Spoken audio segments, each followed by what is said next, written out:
pukul 13 waktu Indonesia Barat. Radio Republik Indonesia Palembang dengan Warta Berita. H-5 Idul Fitri 2025, peningkatan arus mudik di jalan lintas Sumatera didominasi kendaraan dari luar Sumsel.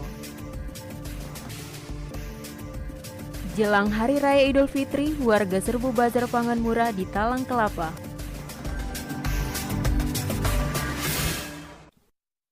Itulah di antara informasi yang akan kami hadirkan siang ini, Rabu 26 Maret 2025, yang berhasil dihimpun tim redaksi RRI Palembang. Bersama saya Haris Ansor, inilah Warta Berita selengkapnya.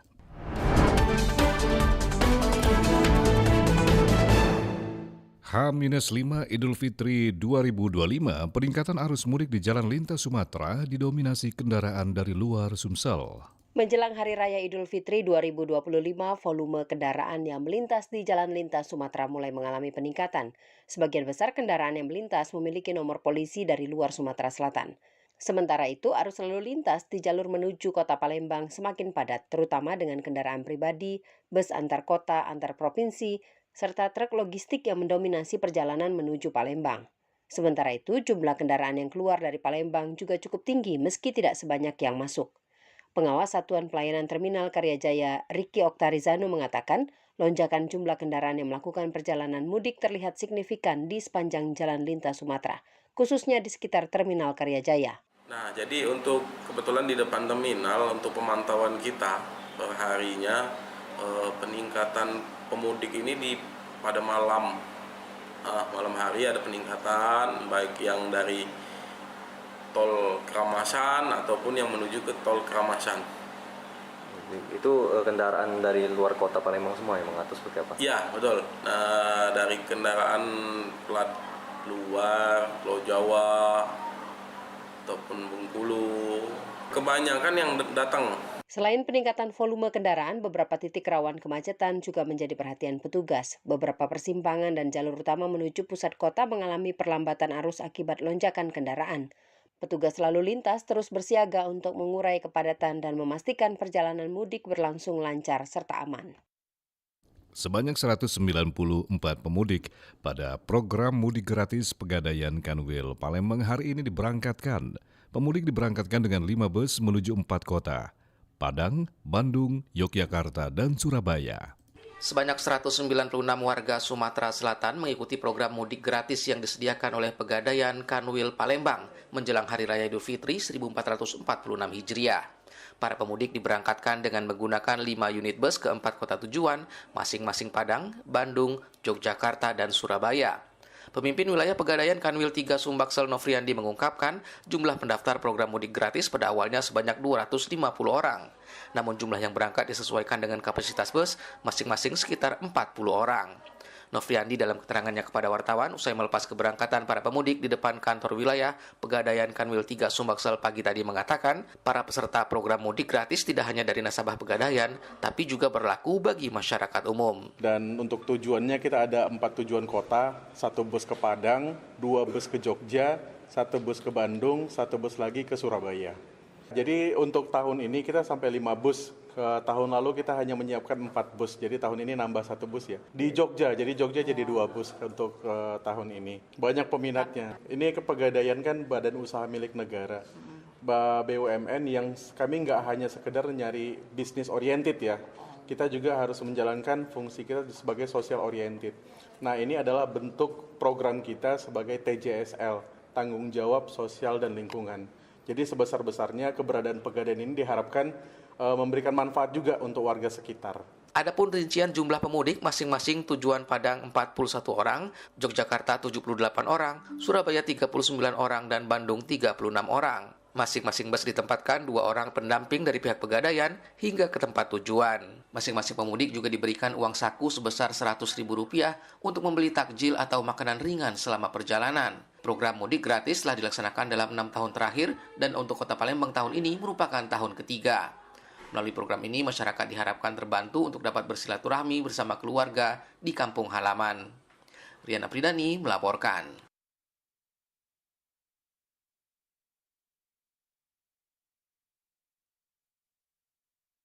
Sementara itu, potensi terjadi lonjakan permintaan sembako jelang Idul Fitri, pengamat harapkan masyarakat tidak panik buying guna menjaga inflasi dan juga kestabilan harga. Jelang perayaan Idul Fitri 1446 Hijriah, masyarakat Sumatera Selatan khususnya dihimbau untuk tetap menahan diri dari aktivitas berbelanja yang berlebihan. Hal ini diungkapkan pengamat ekonomi Sumatera Selatan Dr. Ihsan Tadri STMM. Menurutnya, masyarakat diminta untuk tetap waspada dan juga pemerintah segera mengambil langkah untuk mengantisipasi apabila terjadinya lonjakan harga yang bisa mempengaruhi inflasi di wilayah Sumatera Selatan. Ya, saat ini kita masih melihat inflasi memang masih terkendali ya, Mas Arif ya. Iya. Saat ini ya, tapi tetap waspada. Biasanya itu banyak permintaan Oke. ya bahan baku karena kan seperti kita lihat tahun-tahun sebelumnya pun itu kenaikan permintaannya itu cukup tinggi. Iya. Sedangkan kita tahu musim hujan, sehingga Ya, beberapa komoditas itu ya agak terbatas. Nah ini perlu diantisipasi mumpung sekarang masih terkendali. Iya. Mudah-mudahan nanti pemerintah bisa ketemu solusi yang terbaik lah supaya tidak terjadi inflasi yang tinggi. Dirinya juga menambahkan kondisi cuaca hujan yang terjadi beberapa pekan terakhir selain mempengaruhi produksi petani juga akan mempengaruhi pengiriman barang atau transportasi bahan yang dikirim sehingga akan berpengaruh akan stok bahan pokok dan harganya yang cukup tinggi. Dari Palembang, Sumatera Selatan, Aditya melaporkan.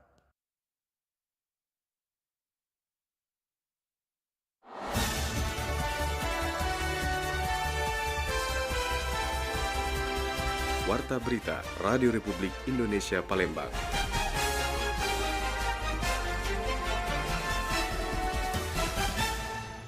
Baik pendengar, jelang Hari Raya Idul Fitri, warga serbu bazar pangan murah di Talang Kelapa. Warga antusias sambut harga bahan pokok yang terjangkau. Ratusan warga Kecamatan Talang Kelapa berbondong-bondong mendatangi bazar operasi pasar pangan murah yang diselenggarakan oleh pemerintah Kabupaten Banyuasin. Antusiasme warga terlihat jelas saat mereka berburu kebutuhan pokok dengan harga lebih terjangkau dibandingkan harga pasar. Dalam bazar tersebut, sejumlah bahan pangan dijual dengan harga subsidi seperti minyak goreng kemasan seharga Rp14.700 per liter, beras SPHP Bulog dihargai Rp60.000 per 5 kg dan gula pasir kemasan Rp17.000 per kilogramnya. Salah satu warga, Aryani, mengungkapkan rasa syukurnya atas terselenggaranya pasar murah ini. Ia juga menyampaikan bahwa berbagai kebutuhan pokok tersedia dalam bazar ini, termasuk minyak goreng, sagu, serta sayur, cabai, bawang, beras, dan telur dengan selisih harga yang cukup menguntungkan dibandingkan pasar. Alhamdulillah, Pemkab Banyuasin sudah sangat membantu kami dengan sembako yang sangat terjangkau dengan harga yang mungkin lebih murah ya. Sudah kami cek dan ini sangat bermanfaat apalagi menjelang Lebaran. Kita tahu bahwa di pasar sekarang sudah melonjak harganya. Alhamdulillah, terima kasih Pemkab Banyuasin. Program operasi pasar ini merupakan upaya pemerintah daerah dalam membantu masyarakat menghadapi kenaikan harga bahan pokok, terutama menjelang hari raya. Dengan adanya kegiatan ini diharapkan beban ekonomi masyarakat dapat berkurang dan kebutuhan pangan tetap terpenuhi. Dari Kabupaten Banyuasin, Muhammad Maulana, RRI Pro 1 terus mengudara untuk Indonesia. Pendengar, PT Kereta Api Indonesia Divisi Regional 3 Palembang menambah kapasitas angkutan Lebaran 2025 hingga 66.088 tempat duduk, meningkat 26,5% dari hari biasa. Namun lonjakan pemudik membuat tiket tetap ludes terjual, bahkan melebihi kapasitas yang tersedia. Eksekutif Vice Presiden PT Kereta Api Indonesia Divisi Regional 3 Palembang, Januri, menjelaskan bahwa penambahan gerbong dilakukan untuk mengantisipasi lonjakan penumpang. Pihaknya menambah rangkaian gerbong di beberapa perjalanan seperti kereta api Bukit Serelo dan kereta api Sindang Marga yang masing-masing mendapat tambahan 1 gerbong serta kereta api Raja Basa yang ditambah 3 gerbong. Khususnya Sumatera Selatan, ya, Palembang dan Lampung yang mungkin selama ini belum pernah, yang rangkaian ekonomi kita yang biasanya hanya 5 kereta, tahun ini kita bisa nambah 3 kereta, jadi 8 kereta panjang, ya. Dan itu kemarin kita disupport dari Jawa, dikirimin kereta dari Jawa untuk Tanjung Karang dan ini digandengkan rangkaian kereta Raja Basa. Untuk Serelo, alhamdulillah juga kita bisa menambah 1 kereta K3 yang biasanya 5 K3 menjadi 6. Meskipun demikian, penjualan tiket sudah mencapai 102% atau sekitar 67.192 tiket dengan mayoritas pemesanan untuk keberangkatan 28 dan 29 Maret 2025. Volume penumpang diperkirakan membludak hingga 118% saat puncak arus mudik. Kita beralih ke informasi terakhir pendengar. Hasil pengungkapan kasus narkoba sepanjang Maret 2025, Polda Sumatera Selatan memusnahkan 17 kg sabu dan 1.000 butir pil ekstasi. Direktorat Reserse Polda Sumatera Selatan memusnahkan 17 kg sabu dan 1.030 butir pil ekstasi hasil pengungkapan kasus sepanjang bulan Maret tahun 2025. Dalam operasi tersebut, 12 orang ditetapkan sebagai tersangka. Mereka berperan sebagai kurir dan pengedar yang ditangkap di berbagai lokasi di Sumatera Selatan. Sebelum dimusnahkan, barang bukti terlebih dahulu diuji kandungan amfetamin, kemudian dihancurkan menggunakan blender dengan larutan air deterjen. Wakapolda Sumatera Selatan Brigjen M. Julkarnain menegaskan berkomitmen pihaknya dalam memberantas peredaran narkoba. Ia juga memastikan akan menindak tegas jika ada oknum kepolisian yang terlibat. Barang bukti yang akan dimusnahkan pada hari ini adalah hasil pengungkapan pada bulan Maret 2025 yang berhasil diungkap oleh jajaran Direktorat Reserse Narkoba Polda Sumatera Selatan dan Satuan Reserse Narkoba Polrestabes Palembang. Menurut Julkarnain, pihaknya tidak akan memberi toleransi kepada siapapun yang bermain dalam jaringan narkotika, termasuk anggota sendiri. Semua akan diproses sesuai hukuman yang berlaku. Untuk mencegah peredaran lebih lanjut, Polda Sumatera Selatan berencana memperketat pengawasan terutama di jalur darat yang dianggap rawan menjadi jalur distribusi narkoba. Lamsi Harsiltonga melaporkan.